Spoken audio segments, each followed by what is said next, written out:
Baik, Assalamualaikum. Salam sejahtera. Apa khabar Malaysia Madani? Saya ucapkan kepada mereka yang dalam perjalanan untuk menuju ke tempat kerja supaya berhati-hati memandu di jalan raya, kerana kita tahu hari ini merupakan satu fenomena yang agak mengejutkan kerana trafik kembali sesak setelah cuti panjang 3 hari menyambut perayaan Thaipusam pada Sabtu, Ahad dan juga Isnin. Itu dia Ayat Izu ya, satu fenomena yang agak menyesakkan. Apapun kalau sekiranya kita merancang perjalanan kita dan merancang masa waktu kerja kita, saya yakin ya perkara seumpama sedemikian dapat dielakkan ataupun dapat dikurangkan lah. Nak khasnya kepada ibu bapa, ini anak kembali ke sekolah dan kabarnya ketika ini dah mula sesi pemulangan buku teks dan untuk mendapatkan semula buku teks untuk naik ke tahun baru, dan tak lama lagi cuti sekolah akan berlangsung selama lebih kurang 3 minggu. 3 minggu betul. 3 minggu, hampir sebulan juga, dan selepas itu anak-anak akan menaiki 1 tahun ke atas lah untuk sesi persekolahan mereka. Dan apapun hidup ini perlu diteruskan meskipun banyak perkara dan juga kejadian yang agak menyedihkan berlaku, dan mungkin kita boleh sentuh sedikit lah Izu ya dengan apa yang berlaku keadaan di dunia sekarang ini, iaitu yang berlaku pastinya di Turki, di mana gempa bumi, 2 gempa bumi berskala besar berukuran 7.8 dan 7.5 magnitude melanda negara tersebut sehingga sepadan Syria, dengan angka korban terkini dilaporkan mencecah 3,800 orang, dan ini merupakan satu jumlah yang disifatkan yang terbesar, dan skala ataupun bencana tersebut melibatkan satu impak yang begitu besar sekali dan mengakibatkan satu bencana yang amat menyedihkan. Dan dalam laporan yang terkini kita sempat baca tadi, di mana dilaporkan sebanyak 5,606 buah bangunan runtuh di Turki, dan situasi sama juga berlaku di Syria. Jadi kita ucapkan syabas dan tahniah kepada Menteri Luar Negeri iaitu Datuk Seri Zamri Kadir atas usaha dan juga tindakan pantas menghantar Smart Team Malaysia ke Turki bagi membantu kerja-kerja mencari dan menyelamat SAR di sana dalam menyokong kerajaan Turki di sana. Syabas dan tahniah. Apapun kita mengucapkan salam takziah kepada mereka yang menghadapi bencana ini. Dan dikabarkan juga ya, menurut laporan WHO, angka kematian dianggarkan boleh mencecah sekitar 20,000 orang. Dan ini merupakan satu khabar yang mendukacitakan, dan sama-samalah kita mendoakan yang terbaik kepada negara Turki dalam misi keselamatan dalam membantu mangsa-mangsa gempa ini. Dan kita beralih kepada laporan seterusnya, iaitu mengenai tanah runtuh di mana yang berlaku di Gua Musang ya, di mana 1,000 penduduk orang asli di pos GOP dilaporkan terputus hubungan akibat daripada kejadian tanah runtuh, di mana penduduk tidak dapat pergi ke bandar Gua Musang untuk urusan harian dan membeli barangan keperluan.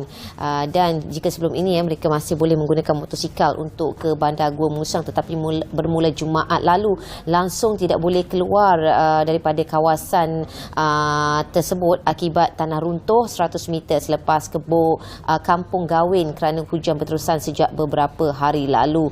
Dan dalam pada itu, kumpulan pacuan 4 roda yang cuba masuk menggunakan motosikal bagi menghantar barangan terpaksa berpatah balik kerana jalan sudah ditimbus dengan tanah runtuh. Dan sejak 2 bulan lalu ya, hanya motosikal yang boleh melalui jalan ke pos GOP ini. Keadaan jalan yang berselut dan rosak menyebabkan mereka terpaksa mengambil masa yang lama untuk sampai ke Gua Musang. Dan dalam pada itu ya, mungkin orang asli di situ tidak hanya berhadapan dengan masalah jalan perhubungan yang rosak, tetapi juga difahamkan mereka turut berdepan dengan gangguan gajah liar dan merosakkan tanaman seperti pisang dan juga ubi-ubi kayu.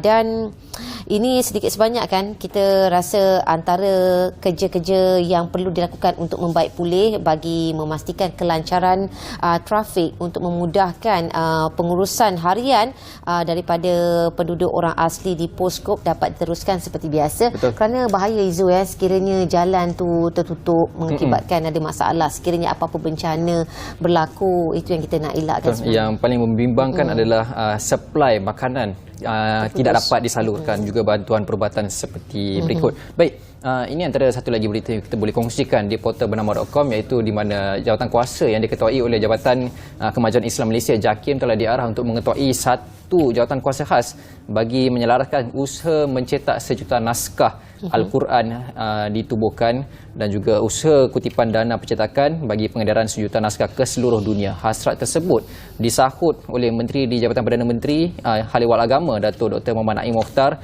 yang dikeluarkan selepas mesyuarat kabinet yang dijalankan pada minggu lepas. Itu selaras dengan hasrat Perdana Menteri yang ke-10 iaitu Datuk Seri Anwar Ibrahim bagi mencetak sejuta naskah Al-Quran untuk diedarkan ke seluruh dunia. Gabungan antara JAKIM yang mengetuai jawatan kuasa ini dilihat satu usaha yang baik sebenarnya, sebab sebelum ini kita menerima laporan di mana ada pihak yang mencetak Al-Quran tetapi kandungannya itu ditukar ayat-ayat menyebabkan ada berlaku kesalahan ayat yang membawa kepada makna yang berbeza. Jadi keimanan di situ boleh terganggu. Jadi dengan adanya JAKIM mengetuai satu jawatan kuasa ini sudah pastinya memberi satu gambaran yang baik dalam menjaga perspektif imej Islam di Malaysia dan juga seluruh dunia. Dan juga kesucian agama Islam itu sendiri dan seperti biasa Izul, kita dah berkongsikan beberapa laporan yang terkini, laporan berita terkini yang berlaku di sekitar Malaysia, dan kita dah sentuh juga mengenai laporan yang berlaku di luar negara. Dan cuaca hari ini baik dan buat kata Izul tadi apa? Sesak luar biasa kan? Itulah dia. Tapi kalau kita dapat melihat keadaan ramalan cuaca hari ini, mungkin kita dapat mengatasi masalah berdepan dengan kesesakan lalu lintas itu dengan merancang perjalanan anda, dengan melihat keadaan cuaca hari ini, nak kain baju, nak basuh ke lepas balik kampung ke, mungkin boleh melaksanakan tugasan harian seperti mana laporan cuaca yang akan kita kongsikan sebentar lagi, dan selepas itu kita ke bilik berita bersama dengan rakan penyampai. Saksikan.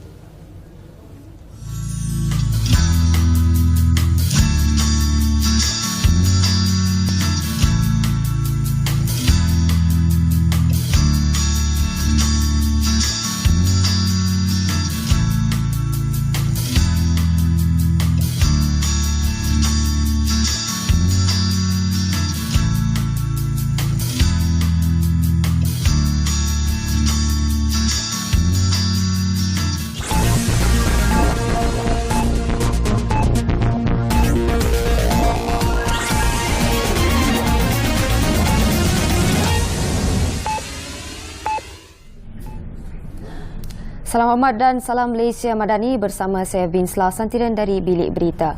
Kita mulakan dengan perkembangan ini.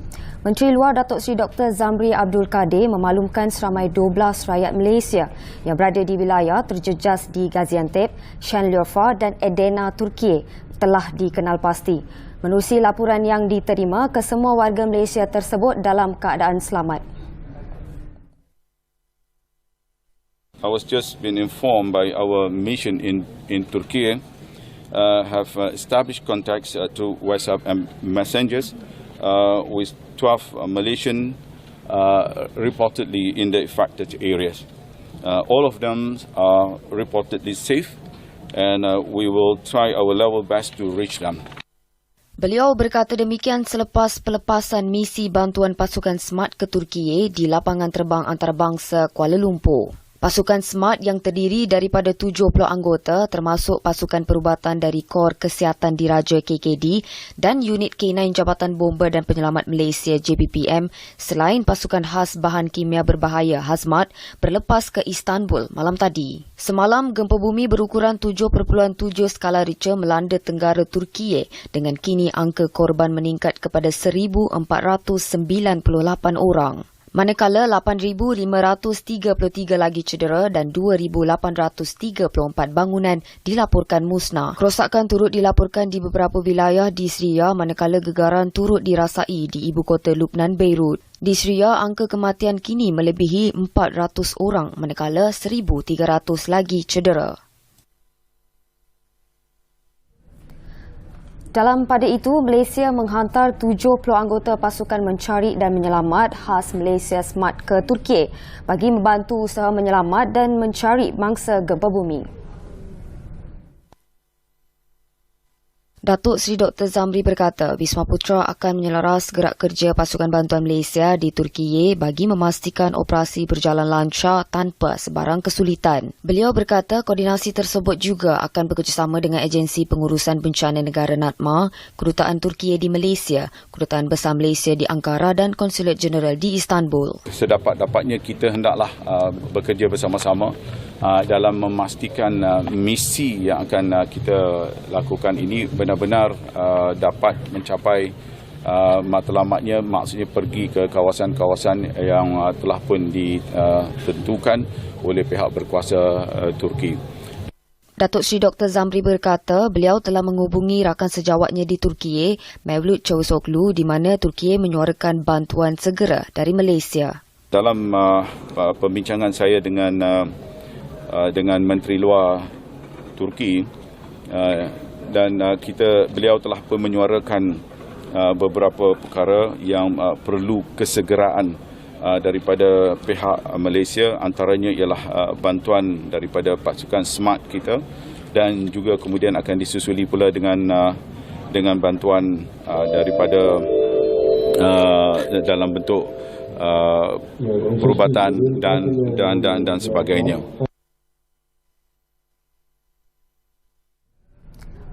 Semua pihak digesa memberi ruang kepada Badan Penguatkuasaan dan Perundangan Negara untuk melaksanakan tugas mereka dalam usaha membantras rasuah dan penyalahgunaan kuasa. Perdana Menteri Datuk Seri Anwar Ibrahim berkata bagi memastikan Badan Penguatkuasaan ini mampu bertindak dengan tegas dan menyempurnakan tugas mereka dengan baik. Jangan ganggu Badan Penguatkuasaan sama ada PDRM atau LHDN ataupun SPRM dan kemudiannya andai kata ada pendakwaan biar Badan Kehakiman bertindak secara bebas. Saya buat seruan ini kerana saya lihat kadang-kadang digunakan alasan agama yang remeh. Mana mungkin mana-mana agama digunakan untuk mempertahankan rasuah dan penyalahgunaan kuasa, apalagi Islam yang tegas penyalahgunaan kuasa. Jelas beliau masalah rasuah dan penyalahgunaan kuasa yang melanda negara kini semakin rumit dan sukar dirungkai. Semua pemimpin politik tidak boleh menggunakan alasan agama dan alasan kaum untuk mempertikai tindakan membantras rasuah. Sekian dari Bilik Berita. Untuk lagi berita, saksikan buletin bernama 11 pagi nanti. Dengan itu, salam Malaysia Madani dan salam hormat.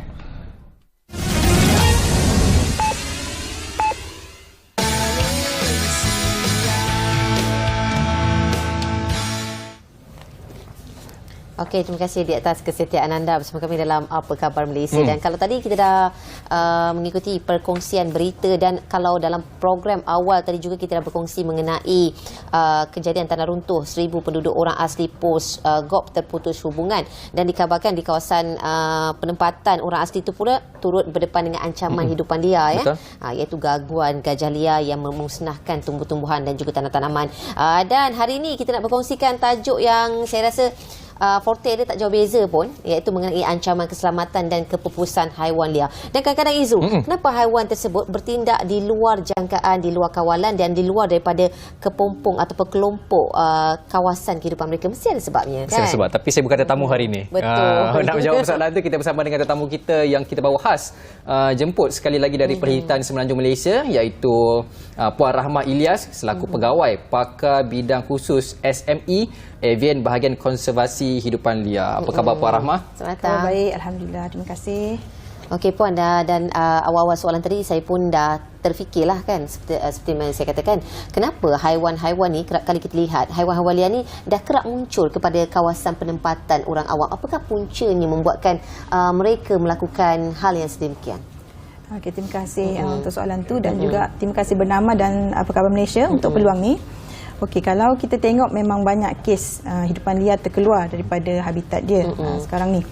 Okey, antara dua punca yang biasa kita tengoklah, dia sebenarnya banyak punca, tapi dua punca utama yang biasa berlaku adalah pertama kehilangan habitat akibat perubahan guna tanah. So habitat hidupan liar ini mengecil ataupun berlaku fragmentasi. Hidupan liar terpisah daripada habitat-habitat dia terkeluar. So, kita panggil displace. Dan ini boleh menyebabkan berlakunya wildlife roadkill. Biasa kita dengar hidupan liar terlibat dalam kemalangan jalan raya, itu kita panggil wildlife roadkill lah. Dan keduanya, salah satu lagi punca yang menyebabkan hidupan liar terkeluar daripada habitat dia adalah pemburuan haram. Pemburuan haram ni berlaku apabila terdapat permintaan terhadap hidupan liar untuk makanan eksotik ataupun perubatan tradisional. Dan kebiasaannya pemburu haram ni dia menggunakan jerat dawai untuk menangkap hidupan liar ni lah. Jadi jerat dawai ni sangat bahaya. Dia boleh menyebabkan kecederaan serius pada hidupan liar dan akhirnya akan menyebabkan hidupan liar ini mati. Okey, Puan, kita nak pergi satu persatu dua faktor yang menjadi punca utama kepupusan hidupan liar di hutan. Yang pertama, Puan kata tadi kawasan hidupan mereka semakin terancam, dan yang kedua berlakunya pemburuan haram yang dibuat oleh mereka tidak bertanggungjawab. Okey, kita pergi yang pertama. Dalam memastikan negara menuju ke arah negara yang membangun, tidak berlaku konflik pertindihan antara membangunkan negara dan juga menjaga hutan di Malaysia. Sebab kita tahu dalam usaha membangunkan negara perlu ada pengorbanan yang perlu dilakukan, seperti hutan-hutan terpaksa ditebang, jadi menyebabkan kawasan penempatan hidupan liar ini semakin lama semakin hilang. So dekat situ macam mana pertimbangannya? Okey, kita faham bila negara kita membangun, banyak perkara yang perlu dijalankanlah. Dan apa yang penting adalah dalam membangunkan sesuatu kawasan, kita perlu ambil kira kebajikan hidupan liar.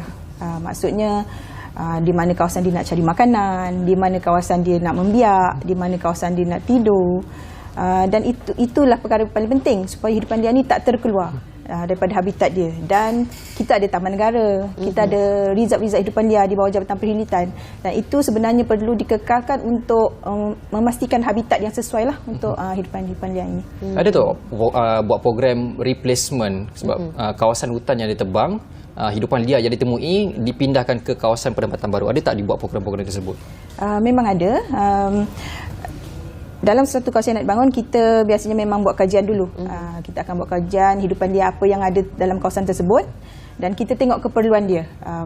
Haiwan-haiwan hidupan liar yang besar, mamalia yang besar, contoh macam gajah, mungkin tapir, itu haiwan yang besar, hidupan liar yang besar yang memang perlu kita buat program translokasi. Kita panggil translokasi, kita pindahkan dia ke habitat yang lebih selamat. Jika habitat sedia ada tu memang dah kita tengok memang dah tak boleh menampung kehidupan dia dekat situ. Memang banyaklah kalau kita biasa tengok dekat kita punya media sosial, memang banyak program-program translokasi yang jabatan buat untuk hidupan liar. Itu dia. Dan setakat ni pun kita nak kenal pasti juga apakah antara spesies hidupan liar yang berada dalam kategori yang terancam. Okay, banyak ya Nurul. Antaranya gajah, harimau Melaya, tapir, seladang, dan juga banyak burung macam spesies-spesies burung enggang juga telah dikategorikan sebagai terancam. Dan manakala apakah pula kategori haiwan yang ketika ini telah pun pupus, yang dahulunya ada mungkin spesies tersebut dan kini telah pun diklasifikasikan sebagai pupus di Malaysia? Okey, memang ada dan memang kita sayanglah sebab itu khazanah kita yang dah hilang. Antaranya adalah badak Sumatera. Memang dah pupus, dan satu lagi merak hijau dah diumumkan pupus di habitat asal, maksudnya di hutan dah tak ada. Merak hijau sekarang hanya tinggal di pusat konservasi, di dalam zoo. Macam tu. Okey Puan, kita nak tahu juga bagi seekor hidupan liar, dia ada kawasan-kawasan dia yang tersendiri, macam harimau Malaya, macam gajah, macam tapir. Kita nak tahu juga untuk setiap haiwan ni, kawasan yang diperlukan untuk mereka jadikan sebagai penempatan, berapa keluasan hutan yang diperlukan untuk mereka bebas berkeliaran di kawasan hutan tersebut? Keluasannya? Keluasan, okey. Lain-lain spesies mungkin perlukan keluasan yang berbeza. Dan contoh hidupan liar yang bersaiz besar macam harimau Melaya, gajah, dia memang perlukan kawasan rayawan yang luas lah. ada setengahnya lebih daripada 50 km persegi, 100 km persegi. Ini untuk memudahkan mereka mencari makanan ataupun mencari pasangan dia. Dan setengah hidupan liar ni dia biasanya solitary. Macam harimau Malaya, kalau jantan dia akan ada kawasan dia sendiri, setiap individu jantan, dan mungkin hanya akan berjumpa dengan pasangan dia pada waktu mengawan sajalah. Itulah kenapa dia perlukan kawasan yang luas. Ya. Dan kita nak tahu juga mengenai langkah-langkah yang seharusnya dilakukan bagi membendung daripada haiwan-haiwan yang terancam ini mengalami kepupusan. Bak kata Izu tadi, pembangunan mungkin tak dapat dielakkan kan, tetapi sekiranya untuk memusnahkan habitat, suatu habitat itu adalah sangatlah kejam dan sifat bertidak tanggungjawab ya. Dan bagaimanakah langkah yang dilakukan oleh pihak perkhidmatan bagi memastikan spesies-spesies haiwan-haiwan liar ini tidak terancam ataupun mengalami kepupusan? Jabatan Perkhidmatan memang sentiasa prihatinlah terhadap keperluan hidupan liar ini, dan Jabatan Perkhidmatan menjalankan konservasi ini melalui 4 saluran utamalah. Yang pertamanya program penguatkuasaan, yang kedua program konservasi, yang ketiga kesedaran awam, dan yang keempat melalui program CSR. So di bawah program penguatkuasaan ini, Jabatan Perkhidmatan menjalankan Akta Pemeliharaan Hidupan Liar 2010 ataupun dikenali sebagai Akta 716. Ini adalah punca kuasa kita untuk menjalankan peruntukan-peruntukan berkaitan hidupan liar. Jadi memang kita telah menjalankan peruntukan di bawah akta ini, dan memang banyak yang boleh diperbaiki, dan alhamdulillah baru-baru ini Akta Pemeliharaan Hidupan Liar Pindaan 2022 telah dikuatkuasakan bermula 1 Februari 2023, baru minggu lepas. So di bawah akta ini banyak penambahbaikan yang dibuatlah, terutamanya dari segi denda maksimum dan juga penjara maksimum lah kepada kesalahan berkaitan jenayah hidupan liar. Yang keduanya program konservasi, kita ada in situ, ex situ. So in situ ni maksudnya program konservasi di dalam habitat hidupan liar tu, dan ex situ di luar habitatnya. Macam program konservasi in situ, kita ada buat program inventory di dalam hutan simpan kita, hutan taman negara kita, pemasangan perangkat kamera untuk mengetahui apa hidupan liar yang ada. Dan kalau ex situ, contohnya kita biarkan hidupan liar ni di luar habitatnya. Di bawah perkhidmatan kita ada banyak pusat konservasi hidupan liar untuk biarkan spesies terancam macam seladang, tapir, burung-burung merak. Biasanya kita tahu merak hijau je, tapi banyak burung merak lain yang kita biarkan, macam merak pongsu, merah mata, itu semua spesies merak lah. Okey Puan, sekarang ni tadi kita lihat satu video berkenaan dengan gajah. Menyebut berkaitan dengan gajah, kita sedia maklum gajah kalau di Afrika kehidupannya bermigrasi, seperti gajah, kerbau dan sebagainya. Mereka bermigrasi dari satu tempat ke satu tempat untuk mencari sumber mata air. Gajah di Malaysia, adakah mereka juga bermigrasi dari satu hutan ke kawasan hutan yang lain? Sebab kita tahu gajah cukup sinonim dengan situasi menceroboh kawasan perumahan, orang asli merosakkan tanaman dan sebagainya. Okey, macam gajah ni kalau di Afrika, negara dia banyak. So kawasan dia sangat luas. So bila dia bergerak kita nampak macam yearly migration lah. Tapi di negara kita, hidupan liar ni dia akan bergerak dari satu kawasan ke satu kawasan, dan dia ada laluan dia dalam setahun, mungkin dia akan lalu kawasan yang sama kembali.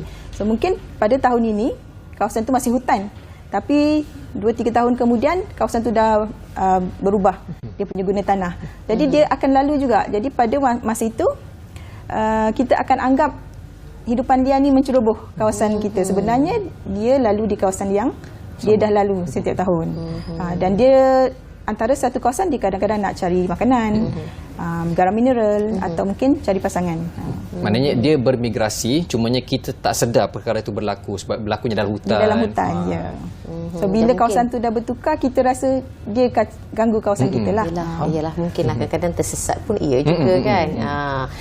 Dan Puan, seperti sedia maklum ya, keadaan banjir ketika ini mengakibatkan terdapat banyak sekali kes haiwan-haiwan liar iaitu dikatakan sesat, antaranya buaya pun sesat kan, dan juga haiwan-haiwan yang terancam seperti tapi keluar daripada hutan dan masuk ke kawasan perumahan, dan ianya sedikit sebanyak memberikan ancaman kepada para penduduk. Okey, dan sebagai manusia kita ni tak boleh nak halang haiwan lah, sebab itu adalah nature mereka untuk mencari tempat yang lebih selamat ataupun tempat mereka terancam. Tetapi kita sebagai manusia apabila berdepan dengan situasi tersebut, apakah tindakan yang perlu kita lakukan supaya tidak mencederakan ataupun mendatangkan ancaman kepada haiwan tersebut?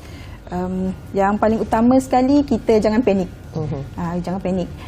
Dan kedua, kita jangan buat provokasi lah pada hidupan liar tu. Kita faham memang kita terkejut, hidupan liar pun sebenarnya dia pun terkejut. Jadi kita jangan buat provokasi, macam jangan bunyikan horn atau jangan bagi lampu tinggi, dan sebaik-baiknya jangan cuba tangkap hidupan liar tu. Sebaiknya kita telefon Jabatan Perkhidmatan. Kita ada perkhidmatan di setiap daerah dan negeri, dan kita juga boleh hubungi talian hotline kita 1800 88 5151. Itu di Ibu Pejabat lah, boleh laporkan kehadiran hidupan liar tu. Yang penting jangan panik, dan sekiranya tak tahu nak buat apa, call saja kita punya perkhidmatan supaya dapatkan nasihat dan juga apa yang perlu dilakukan untuk menjaga hidupan liar ni daripada tidak terancam. Dan kita nak sambung topik kita pada hari ini, tapi sebelum tu kita berehat seketika, jangan ke mana-mana. Ya.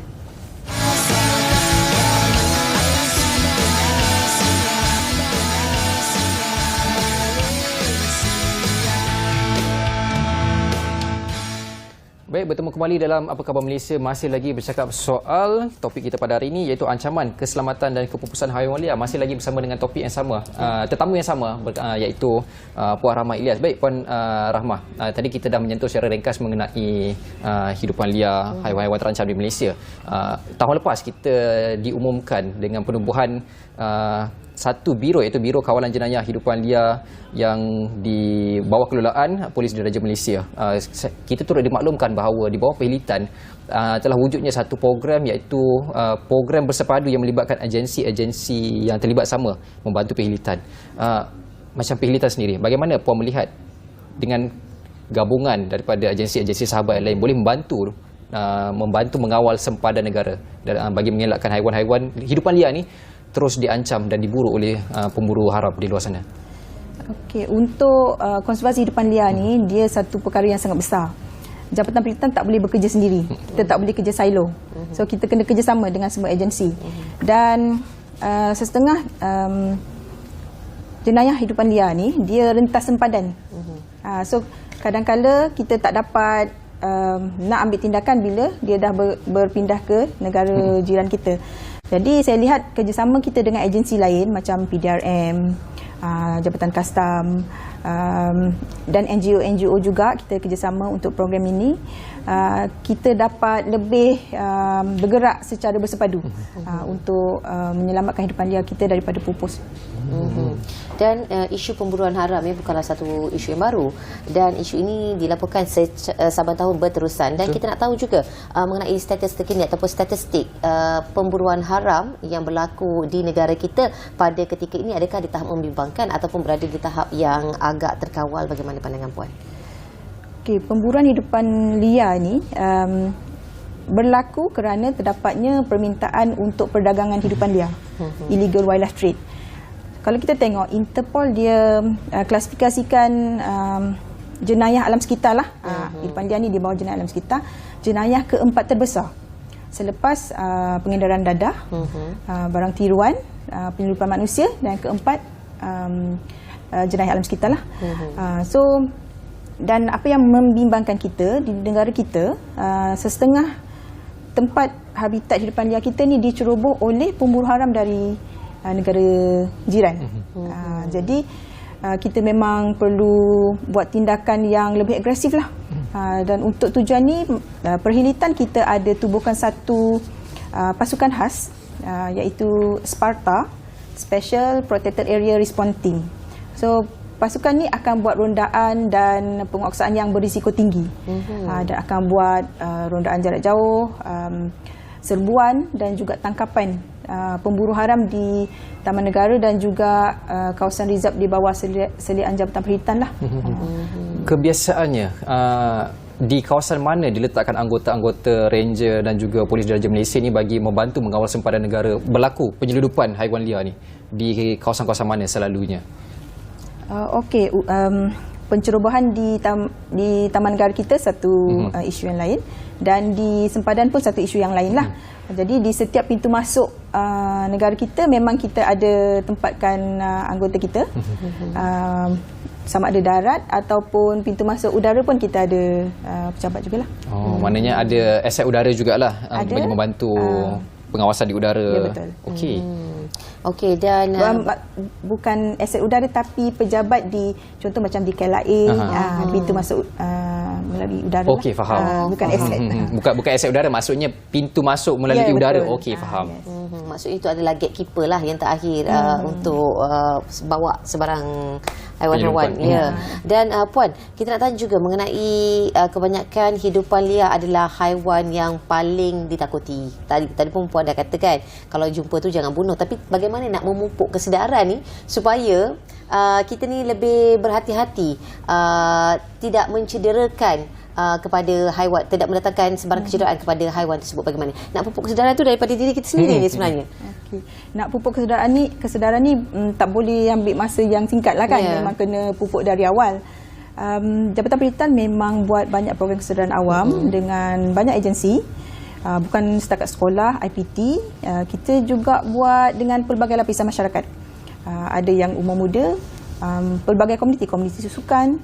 Kita ada buat macam virtual run untuk kesedaran awam, komuniti seni. Kita ada buat juga pameran seni berkaitan hidupan liar. Dan Jabatan Pendidikan kita dah buat program kesedaran awam bermula tahun 80-an lagi. Lama dah. Program ni dengan Kementerian Pendidikan, kita panggil PPBD, Program Pendidikan Biodiversiti. So hingga kini kita dah buat lebih daripada 2,000 program untuk sekolah-sekolah di Semenanjung Malaysia. Selain daripada itu, kita juga ada buat program kerjasama dengan Yayasan Hijau Malaysia. Yayasan Hijau ni di bawah kementerian kita, NRECC, untuk jalankan program kesedaran awam lah. Dan satu lagi, masa kita pandemik 2019-2020, so program berdepan ni kita tak dapat nak buat sangat sebab terhad kan. Jadi waktu tu kita tukar strategi kita pergiatkan kesedaran awam melalui media sosial kita. So kita boleh tengoklah dekat Facebook, Jabatan Pendidikan ada Facebook, Twitter dan juga Instagram. So biasa kita akan salurkan maklumat berkaitan hidupan liar, program menyelamat hidupan liar, kita salurkan di sanalah. Dan soalan tadi kata hidupan liar ni menakutkan. Macam apa nak buat, tapi ada sesetengah daripada masyarakat kita yang dia rasa hidupan liar ni comel. Jadi dia nak simpan, dia nak buat sebagai haiwan peliharaan dia. Dan sebenarnya hidupan liar ni dia banyak keperluan dia lah. So sesetengahnya tidak menyediakan keperluan hidupan liar tu secukupnya, dan kita sedih tengok hidupan ni disimpan dalam sangkar yang kecil. Mungkin makanan atau perubatan dia tidak sepatutnya lah. Dan sebenarnya kalau kita sayangkan hidupan liar tu bukan bermaksud kita simpan dia sebagai haiwan peliharaan. Kalau sayang, bebaskanlah. Itu orang kata, lepaskanlah. Wow. Okey, menyebut berkaitan dengan menyimpan hidupan liar ni, kita tahu untuk menjaga atau untuk menyimpan hidupan liar ni perlu ada lesen, betul? Dan mereka yang menyimpan hidupan liar ni tanpa lesen dianggap sebagai satu kesalahan jenayah. Sekiranya mereka yang melakukan perbuatan demikian tidak mengetahui, ia sebenarnya satu jenayah sebenarnya. So macam mana diorang nak menyatakan bahawa sebenarnya saya tak sedar pun benda ni satu kesalahan? So dari pihak pendidikan, macam mana sebenarnya nak buat? Itulah maksudnya kami perlu tingkatkan lagi kesedaran awam lah. Tapi sebenarnya zaman sekarang ni kita boleh dapatkan maklumat dari pelbagai sumber. Semuanya di ujung jari je. Betul. Kita mungkin pada masa tertentu kita tak sesuai cakap, kita tak tahu. Sebab semuanya boleh kita dapat dengan mudah kan. Yang penting jika nak pelihara hidupan liar, sebab kebanyakan spesies hidupan liar di negara kita ni sama ada perlukan lesen atau permit khas untuk dipelihara. Jadi kalau kita berminat, kita patutnya dapatkan maklumat lebih lanjut lah. Sekiranya berminat untuk memelihara kehidupan liar tu, kita masih boleh memohon lesen lah. Betul ke? Yes, ada spesies yang perlukan lesen, ada spesies yang perlukan permit khas. So boleh rujuklah dekat kita punya akta. Okey, itu dia. Dan nampaknya hari ini banyak sekali perkongsian mengenai kesedaran keselamatan hidupan liar dan juga kepupusannya, dan sama-samalah kita memelihara ataupun memelihara akan hidupan liar kita supaya tidak diancam kepupusan.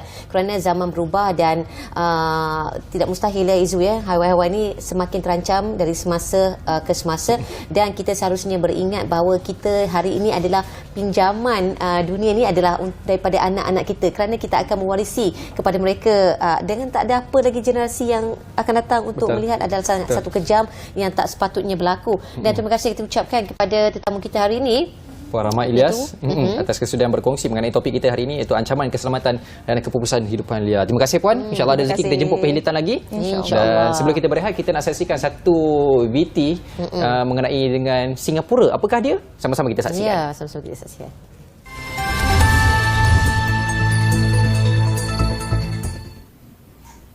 Ya, seorang pelajar warga Singapura berusia 18 tahun ditahan pada Disember 2022 di bawah Akta Keselamatan Dalam Negeri atau ISA ketika dia merancang dan membuat persediaan melakukan keganasan bersenjata di Singapura dan luar negara. Menurut Jabatan Keselamatan Dalam Negeri ISD Republik ini, warga Singapura itu menjadi radikal setelah menonton propaganda ISIS di Iraq dan Syria menerusi laman sesawang atas talian. Remaja itu turut merancang melakukan serangan bom ke atas beberapa tempat termasuklah di Singapura. Salah satunya di tapak perkuburan Habib Noor di Masjid Haji Muhammad Saleh yang dipercayai ini sebagai tidak selaras dengan Islam. Dia turut memuat turun manual pembuatan bom C4 dalam talian berhasrat untuk membina bahan letupan buatan sendiri untuk meratakan kubur itu. Remaja itu mula bersikap radikal pada tahun 2020 selepas menonton video ceramah dua pendakwah asing ekstrim di YouTube. Pada akhir 2021, remaja itu juga menyatakan hasrat untuk hidup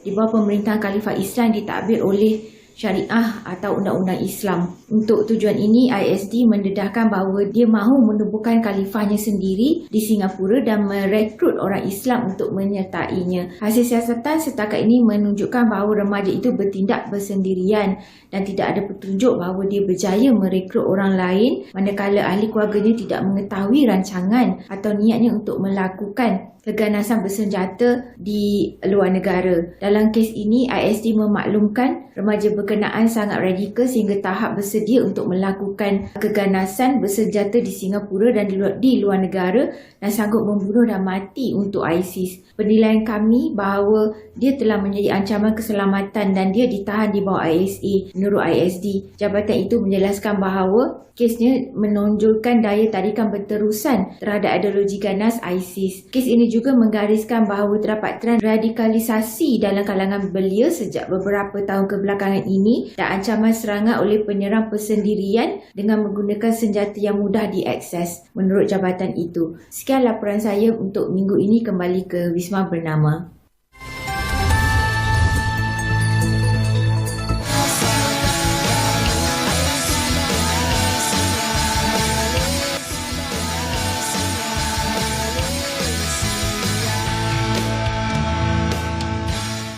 Okey, terima kasih di atas kesetiaan anda bersama kami dalam Apa Khabar Malaysia. Dah nak masuk ke penghujung-penghujung ni kan Izu. Kebiasaannya kita akan kongsikan kepada mereka di luar sana pengisian yang lebih ringan lah. Maksudnya apa aktiviti yang berlangsung sekitar hujung minggu ni. Kalau tak kita bawakan artis, mungkin kita bawakan aktiviti-aktiviti yang berlaku di kawasan sekitar. Dan kali ni kita nak bawakan pasal teater. Ini memang forte Nurul lah ni. Memang forte. Kalau chat kita ada entertainment. Kalau Nurul kita ada teater. Tengok muka Nurul, muka teater. Ya gitu. Boleh lah. Okey, topik kita pada hari ini bersama dengan tetamu kita jemput khas daripada Perak, UPSI, dengan topiknya teater Nyonya-Nyonya. Dan bersama dengan kita sekarang ini di sebelah kanan iaitu pengarah Pusat Kebudayaan UPSI iaitu Dr. Nur Zuraina Muhammad Noor. Apa khabar Doktor? Hai, baik. Di sebelah ujungnya pula bakal cikgu. Bakal cikgu biologi insya-Allah. Iaitu Tasha Hamid selaku pelakon dalam teater Nyonya-Nyonya. Apa khabar cikgu? Baik, alhamdulillah. Boleh bagi cikgu balik. Baik. Okey. Saya kena behave. Okey, Nurul silakan. Okey, ini dia daripada UPSI. UPSI kita ketahui antara universiti akan melahirkan tenaga pendidik atau pengajar. Dan kali ini UPSI telah tampil, ini kali kedua saya kira dalam tempoh beberapa minggu. Ya, betul. Dan kalau minggu lepas ada teater juga, teater musikal. Garis Pelangi. Dan pada minggu ini ada teater Nyonya. Wow, Nyonya. Barisan wanita-wanita belaka lah. Okey, yang membariskan para bakal guru turut berlakon di atas pentas. Okey, dan mungkin Puan Dr. Zuraina boleh kongsikan mengenai pementasan teater Nyonya ini. Okey, pementasan teater Nyonya ni dia akan diadakan pada 10 dan 11 hari bulan ni. Okey, pada 8.30 malam di panggung percubaan Universiti Pendidikan Sultan Idris. Dan buat pengetahuan semua, teater ni akan dilakonkan oleh 7 orang pelajar daripada latar belakang yang berbeza ya. Maknanya ada cikgu biologi, ada cikgu bahasa yang akan bersama-sama di dalam teater ini. Dan teater ini pula ialah karya seorang penulis skrip iaitu Wisran Hadi daripada Padang. Dia kisah dia pasal apa sebenarnya? Teater Nyonya ni. Dia kisah tentang bagaimana sebenarnya mesej yang kita cuba sampaikan ya. Okey, bagaimana kisah perebutan harta, kisah bagaimana sumber-sumber kewangan didapatkan di dalam teater ni. Makna teater ni ialah menjentik semangat bagaimana gelodak kehidupan masyarakat ketika ini. Maknanya walaupun dia skrip ni pada tahun 1982, dia masih relevan digunakan di kita ini. Bagaimana orang berebut harta, bagaimana harta pusaka menjadi perkara yang paling utama dalam kehidupan. Meskipun sejarah dah membuktikan, tetapi tetap berlaku lagi. Itulah dia manusia sejarah dan kehidupan. Berulang kembali. Ya, sejarah tetap akan berulang dan berulang. Dan bagi Tasha, selaku pelajar dalam kos bakal menjadi seorang tenaga pengajar dalam bidang biologi, satu bidang yang berbeza. Orang kata kalau bidang sains-sains ni lebih kepada orangnya seorang yang straight, tak adalah straight macam mana tu? Maksudnya tegas. Maksudnya lebih kepada ilmuwan. Tapi kali ini masuk pula dalam bidang teater, dan ini memberi satu persepsi ataupun lanskap yang berbeza dalam karakter dan juga daripada bidang pendidikan itu sendiri. Dan sebenarnya macam mana nak membawa diri untuk menghayati watak ini, sedangkan anda ni seorang pelajar dalam untuk pengkhususan guru bidang biologi. Okey.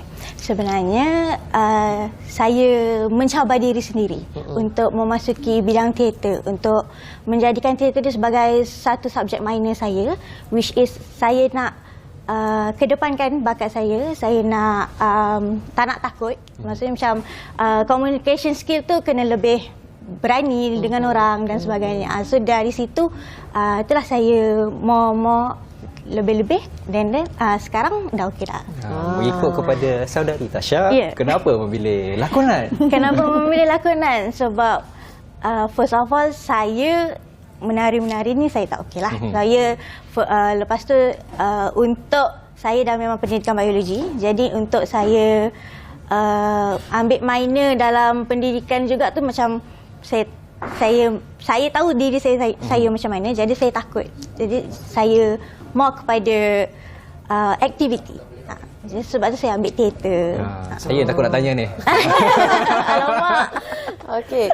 Dan Dr. Zuraina, kita nak tahu juga pementasan teater ini adakah melibatkan pelajar-pelajar sahaja ataupun turut melibatkan tenaga pengajar sekali? Okey, sebenarnya teater ni dia ialah kolaborasi antara Pusat Kebudayaan dan juga Fakulti Muzik dan Seni Persembahan. Okey, dan pelajar-pelajar ni ialah pelajar minor. Yang dia ambil minor, tapi tak ramailah, kita ada 7 orang saja dalam kelas yang diajar oleh Dr. Faizal Ahmad.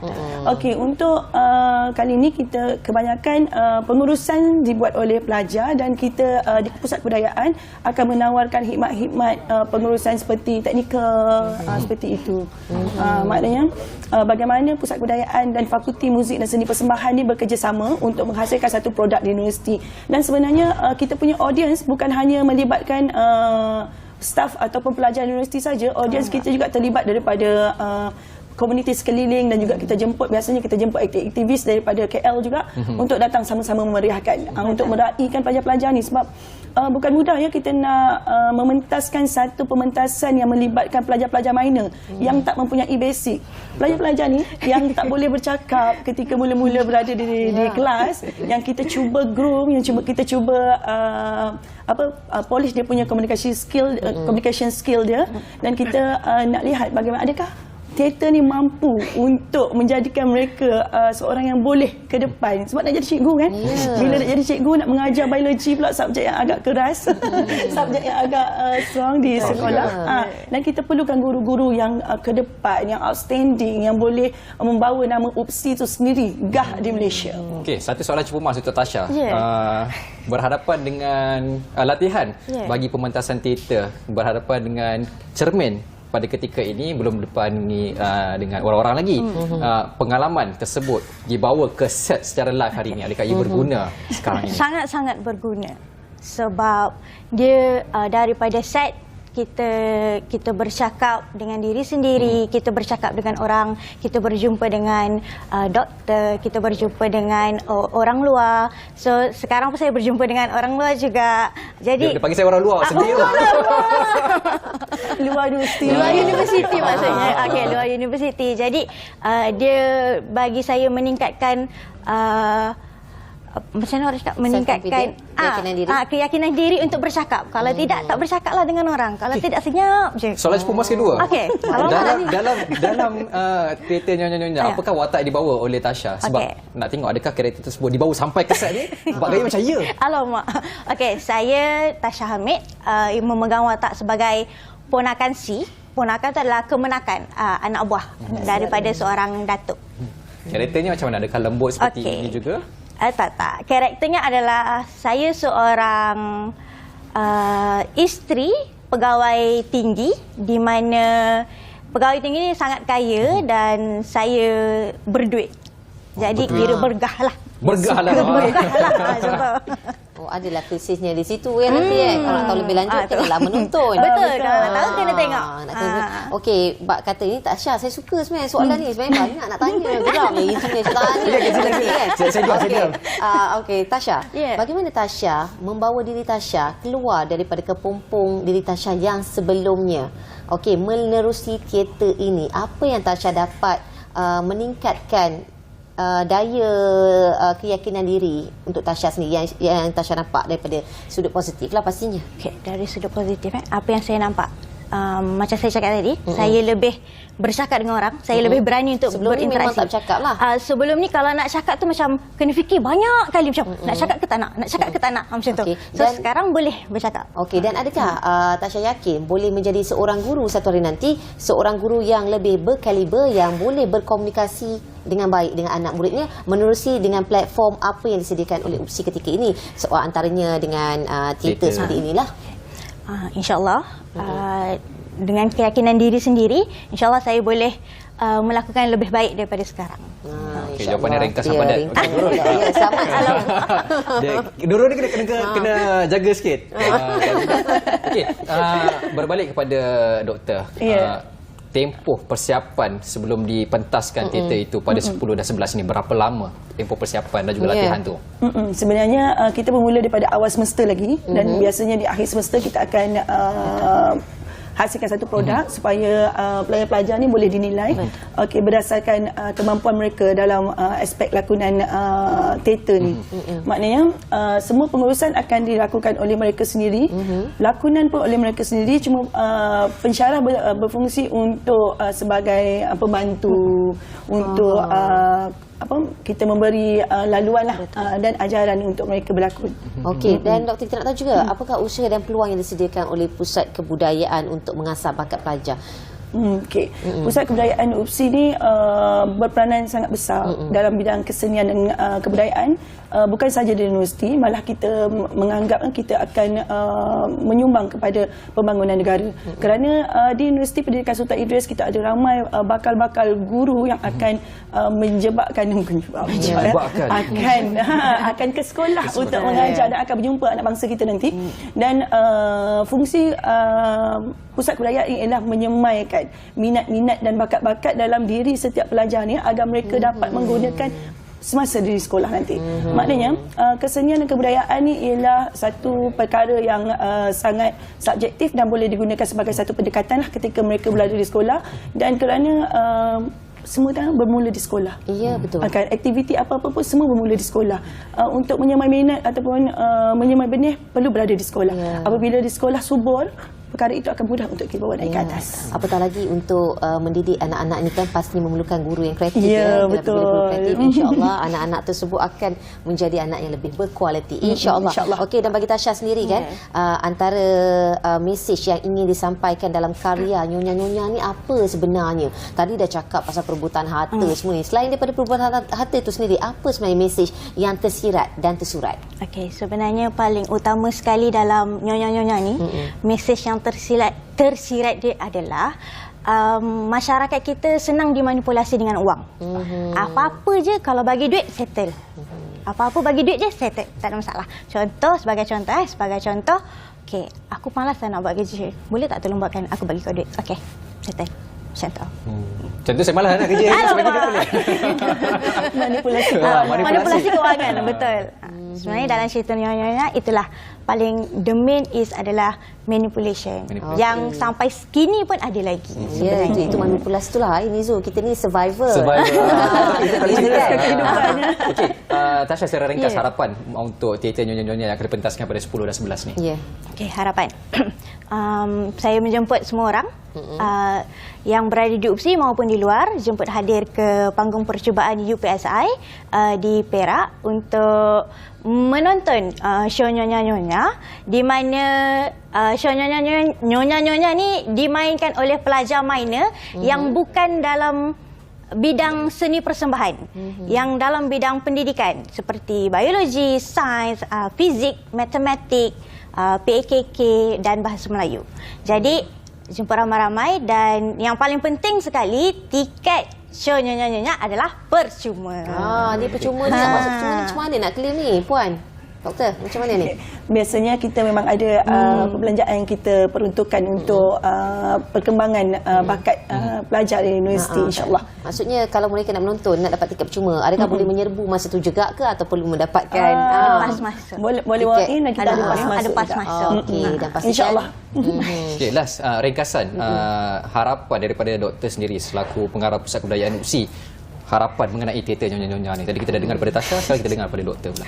Okey, harapan saya semoga teater Nyonya-Nyonya ini dapat menyentik minat kepada pelajar-pelajar khasnya dan komuniti setempat untuk datang, dan kita melihat apakah mesej-mesej yang ingin disampaikan oleh teater ini. Kerana teater ialah satu perkara yang subjektif. Setiap orang datang dia akan mempunyai persepsi yang berbeza, tanggapan yang berbeza, dan jemputlah datang ke panggung percubaan 8.30 malam, 10 dan 11 Februari nanti, supaya kita dapat sama-sama menikmati teater ni. Perkara pertama yang paling saya ingin highlightkan ialah bagaimana kita nak meraihkan teater ini supaya kita dapat memberi motivasi kepada pelajar, kita dapat memberi motivasi kepada diri kita sendiri, dan seterusnya dia akan memberi semangatlah untuk kita terus bergerak aktif, insya-Allah. Betul, insya-Allah. Itu dia, semoga segalanya berjalan lancar dan yang terbaik untuk teater Nyonya-Nyonya ini.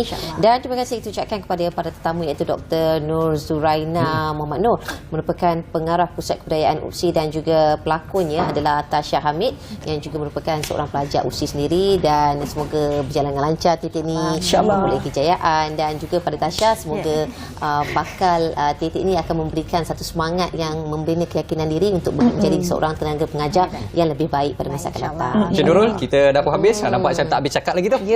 Sudah-sudah lah. Kita dah habis 1 jam dah. Okay. Cepat masa berlalu. Cepat masa berlalu. Okey, Puan, terima kasih kita ucap kepada anda yang setia bersama 1 jam dari awal hingga ke akhir rancangan Apa Khabar Malaysia. Kita jumpa lagi esok bersama rakan tugas yang lain. Saya Zul Yusof. Saya Nur Demul. Assalamualaikum, salam hormat, dan sehingga berjumpa lagi. Bye-bye. Senyum segar di pagi hari.